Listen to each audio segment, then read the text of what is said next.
movie club. So we are doing our third week of reviews, which is Mrs.Doubtfire, which came out in 1993, starring Robin Williams and Sally Field as two adults, couple married, going through a divorce.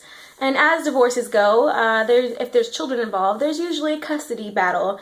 And in this movie, it gets really nasty. And because Robin Williams is a struggling voice actor and he's had lots of jobs here and there, and during the divorce, the judge is like, look, I see that you want to be with your children, but you can't support them and you can't provide for them, so they're going to go to their mother. And you can have one day a week, and we'll revisit this case in 3 months and see if you can get your shit together so you can see your kids more often. And Robin Williams, clearly does not agree with this. Please ignore the Harry Potter ringtone. My phone likes to go off because all you lovely faces keep twittering at me. But basically what's happening is, in this movie, Robin Williams dresses up as a woman, pretends to be a 60-year-old woman with the help of his fabulous brother and his lover. And he becomes a 6-year-old woman who nannies his kids. And you see all the ups and downs of that, and the story unfolding as people find out, and some people do and some people don't, and then everyone finds out and what happens. And throughout the movie you are rooting for Robin Williams, even though you can tell, he really is trying, and he does care for, Sally Field's character, but at the same time you're just like, why is it so frustrating to watch? I liked the movie as a kid. I didn't watch it for a long time. I feel like there's a lot of these picks actually that I haven't really watched in a long time, but I enjoy them now, especially.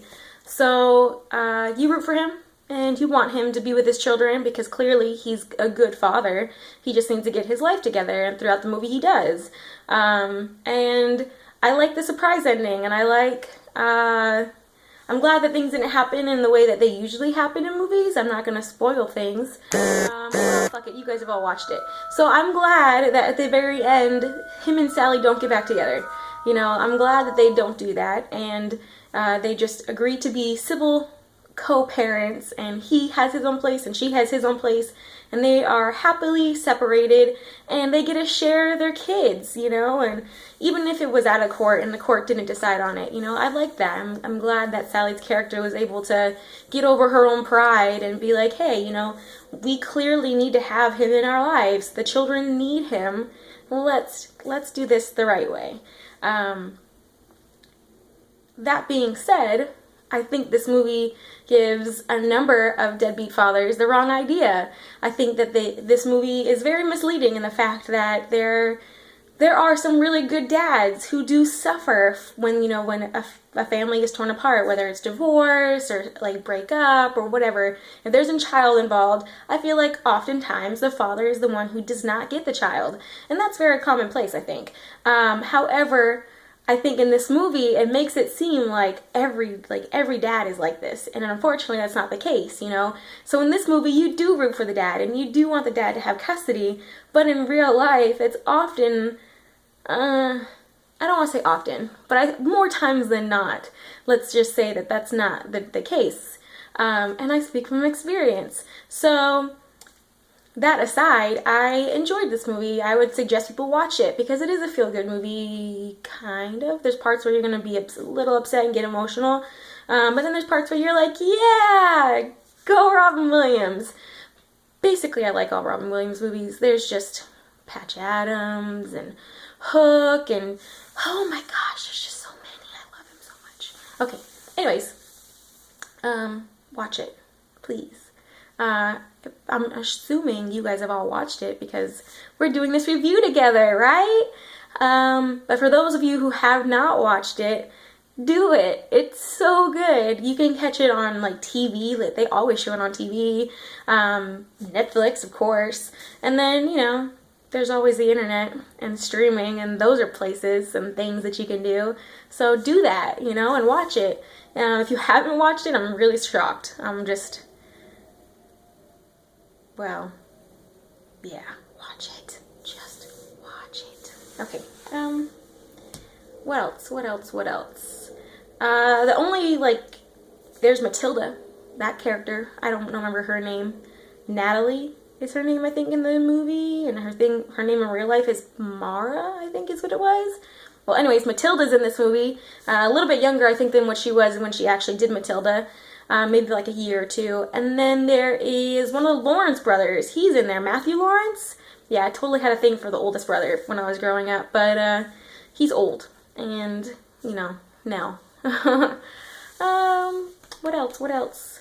I don't know. I just think that this movie is carried a lot by Robin Williams. He's just a fantastic actor, and you can tell throughout the movie, like, where there's ones where it's like, oh, this is what they wrote for him, and then there's lines where you're like, oh, this is him improvising, this is him just going at it.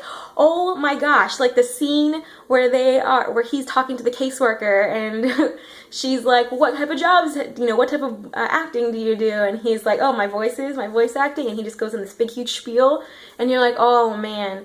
They showed so many different voice acting, like all of his impersonations and everything like that he did.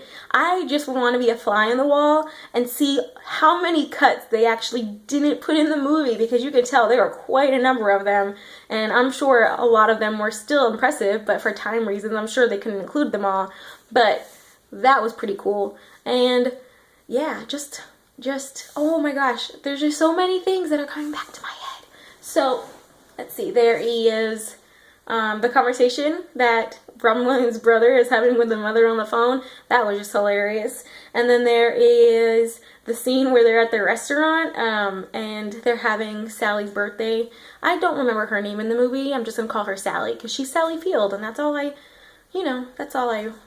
comprehend in my head. So it's her birthday, and Mrs. Doubtfire is going, but Robin Williams, his actual character, the guy character, not the woman character, is supposed to have a business meeting with a potential boss, and he has to do a double take, and I enjoyed that entire sequence because that was just fantastic, and drinking, and Robin Williams being a drunk, and then that Heimlich remover, that was good. That was good. I'm trying to think of if I forgot anything else. This is one of those times where I wish I had editing, because I'm just literally talking to a phone camera and letting it record me, and it'd be nice to have my fucking laptop back so I could edit this and cut it the way I want it to, because I'm just spitting out things as I say them. That's just, I know, like that. I could cut that, but I can't because I don't have a fucking computer right now. Anyways, I think that's it for what I want to talk about right now. Just more Robin Williams movies. Let's watch more of them, please, because he is so good. He's hilarious and he's serious when he needs to be. I enjoy watching him. I don't think there's really anything that he's made that I haven't particularly liked.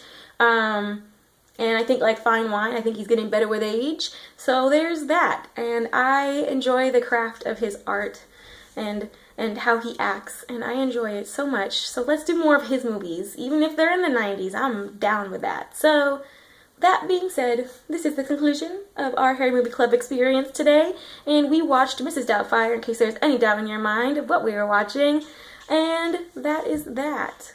Alright, so have a good day, and I will see y'all next week.